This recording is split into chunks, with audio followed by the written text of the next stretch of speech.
জ্যোতিপ্ৰসাদ আগৰৱালাক বেয়াকৈ প্ৰজেক্ট কৰা হৈছে বা তেওঁৰ যদি কাম কাজত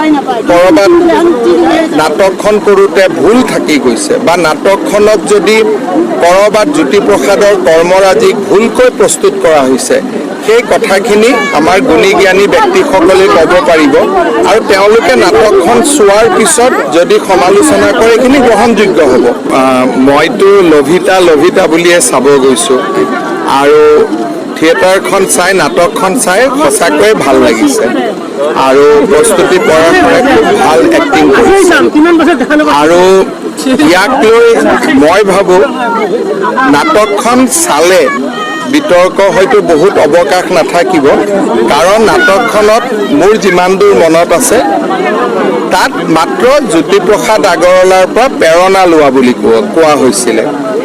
গতিকে মই ভাবোঁ যে সৃষ্টিৰ দুটা পাৰ্ট থাকে সৃষ্টিশীল কৰ্মৰ মইতো বিশেষ নাটকৰ কথা নাজানো গতিকে গুণী জ্ঞানী ব্যক্তিসকলে নাটকখন চালে তাৰ ওপৰত নিশ্চয় তেওঁলোকে যি মতামত দিয়ে সেইটো আমি গ্ৰহণ কৰিব পাৰিম কিন্তু কিছুমান বিতৰ্ক যেনে ভাৰত মাতা কি জয় কিয় কোৱা হৈছে ভাৰতত ভাৰত মাতা কি জয় নকয় আৰু কি ক'ব গতিকে সেই বিতৰ্কবিলাকৰ কোনো মিনিং নাই কিন্তু যদি ক'ৰবাত ৰূপকোঁৱৰ জ্যোতিপ্ৰসাদ আগৰৱালাক বেয়াকৈ প্ৰজেক্ট কৰা হৈছে বা তেওঁৰ যদি কাম কাজত ক'ৰবাত নাটকখন কৰোঁতে ভুল থাকি গৈছে বা নাটকখনত যদি ক'ৰবাত জ্যোতিপ্ৰসাদৰ কৰ্মৰাজিক ভুলকৈ প্ৰস্তুত কৰা হৈছে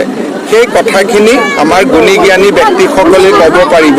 আৰু তেওঁলোকে নাটকখন চোৱাৰ পিছত যদি সমালোচনা কৰে এইখিনি গ্ৰহণযোগ্য হ'ব কিন্তু মই এজন অডিয়েন্স হিচাপে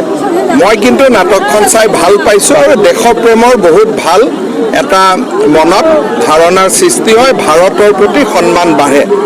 নাটকখন লগত এটা বিতৰ্ক আহিছে আপুনি এগৰাকী সাংস্কৃতিক কৰ্মী হিচাপে কি ক'ব বিচাৰিব? মই নাটকখন এতিয়ালৈকে মাজতে প্ৰস্তুতিবাৰ কণ্টেক্ট কৰিছিলোঁ কিন্তু নাটকখন চোৱাৰ সুবিধাটো নহ'ল আচলতে সময়টো নিমিলিল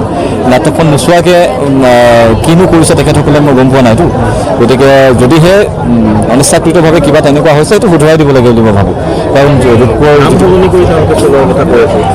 যি ধৰণে তেখেতসকলৰ সুবিধা হয় কাৰণ নাম সলনি কৰিলে বহুতখিনি প্ৰিণ্টটো বহুত জেগাত গুচি গৈছে থিয়েটাৰখনৰ নাম তেখেতসকলৰ যথেষ্ট ব্যয়ী হৈছে এই ক্ষেত্ৰত গতিকে নাটকখনে যদি কিবা ধৰি লওক নকৰিবলগীয়া কাম কৰিছে মইতো চোৱা নাই চালে গম পাম চাগে চোৱাৰ পিছত মই আকৌ ভালকৈ বিতংভাৱে ক'ব পাৰিম যদি তেনেকুৱা কিবা হৈছে অনিচ্ছাকৃতভাৱে সেইটো ঠিক কৰি দিলে অসমৰ ৰাজ্যখন ৰাইজ য'ত আছে তাতে আৰ্টিষ্ট থাকে ৰাইজৰ ছাপোৰ্ট নথকাকৈ আৰ্টিষ্টকেইটাই আৰ্টিষ্ট হ'ব নোৱাৰে গতিকে ৰাইজেই ৰজা গতিকে ৰাইজে ইচ্ছা কৰিলে আপোনাক ওপৰলৈ মূৰত তুলিব পাৰে ৰাইজে ইচ্ছা কৰিলে আপোনাক মাটিত পেলাব পাৰে গতিকে ৰাইজৰ যি সিদ্ধান্ত সেই সিদ্ধান্তটোক তেখেতসকলে প্ৰাধান্য দিয়া উচিত বুলি মই ভাবোঁ।